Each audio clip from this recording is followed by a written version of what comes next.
ನಿತೀಶ್ ಕುಮಾರಿಗೆ ಅಯ್ಯಯ್ಯೋ ಅಯ್ಯಯ್ಯೋ ಬೇಕೇ ಬೇಕು ಯಾತಕ್ಕಾಗಿ ಹೋರಾಟ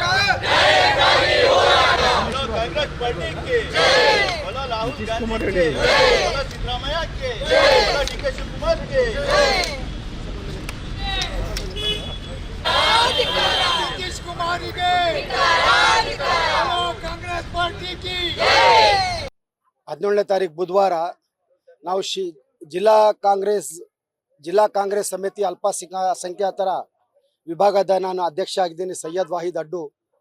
ನಾವು ಇವತ್ತು ಪ್ರತಿಭಟನೆ ಮಾಡೋದು ಕಾರಣ ಏನಂದರೆ, ಈಗ NDA ಸರ್ಕಾರ ಬಂದ ಮೇಲೆ ಏನು NDA ಸರ್ಕಾರದಲ್ಲಿ ನಿತೀಶ್ ಕುಮಾರ್ ಪಾಲುದಾರ ಆಗಿದ್ದಾರೆ. ಈ ಹಿಂದೆ ಈ ರೀತಿ ಅವರು ಮಾತಾಡ್ತಾ ಇರಲಿಲ್ಲ.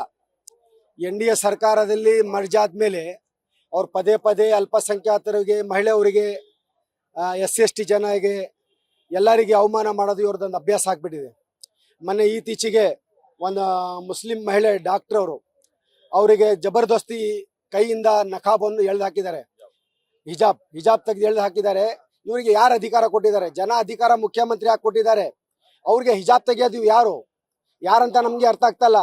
ಇವ್ರು ಯಾರನ್ನಾರ ಮಕ್ಕಳ ಮೇಲೆ, ಇವ್ರ ಮಗಳ ಮೇಲೆ ಯಾರನ್ನಾರ ವೇಲ್ಗಿಲ್ ಯಾರನ್ನಾರ ಹೇಳ್ಕೊಂಡು ಹಾಕಿದ್ರೆ ಏನಾಗತ್ತೆ? ಅವರಿಗೆ ಕತೆ ಏನಾಗತ್ತೆ? ಅವ್ರಿಗೆ ಯಾವ ರೀತಿ ಬೇಜಾರಾಗದು? ಈ ಸಮಾಜಕ್ಕೆ ಇದು ಅವಮಾನ ಆಗಿದೆ. ಬರೇ ಮುಸ್ಲಿಂ ಸಮಾಜಕ್ಕಲ್ಲ, ಇದು ಇಡೀ ಮಹಿಳಾ ಸಮಾಜಕ್ಕೆ ಅವಮಾನ ಆಗಿದೆ, ಇಡೀ ದೇಶಕ್ಕೆ ಅವಮಾನ ಆಗಿದೆ. ನಮ್ಮ ಪ್ರಧಾನಮಂತ್ರಿ ಅವರು ವಿದೇಶಕ್ಕೆ ಹೋಗ್ತಾರೆ, ಮುಸ್ಲಿಂ ರಾಷ್ಟ್ರಗಳಲ್ಲಿ ನಾವು ಚೆನ್ನಾಗಿದ್ದೀವಿ, ಇಲ್ಲ ಭಾಳ ಆರೋಗ್ಯವಾಗಿದ್ದೀವಿ, ಭಾಳ ಚೆನ್ನಾಗಿದ್ವಿ ಅಂತಾಳೆ. ಇಲ್ಲಿ ನೋಡಿದ್ರೆ ಅಲ್ಪಸಂಖ್ಯಾತರ ಮೇಲೆ ದಬ್ಬಾಳಿಕೆ ನಡೀತಾ ಇದೆ. ದೇಶದಲ್ಲಿ ಅಲ್ಪಸಂಖ್ಯಾತರ ಮೇಲೆ ದಬ್ಬಾಳಿಕೆ ನಡೀತಾ ಇದೆ, ಯಾರು ನೋಡ್ತಾ ಇಲ್ಲ. ಅದೊಂದು ಬಿಟ್ಬಿಟ್ಟು ಇವರು ವಿದೇಶ ತಿರುಗಾಡ್ಕೊಂಡು ನಾವು ಚೆನ್ನಾಗಿದ್ದೀವಿ, ನೋಡ್ತಾ ಇದೀವಿ, ಮಾಡ್ತಾ ಇದೀವಿ ಅಂತ ಹೇಳೋದೇ ಮಾತಾಗಿದೆ.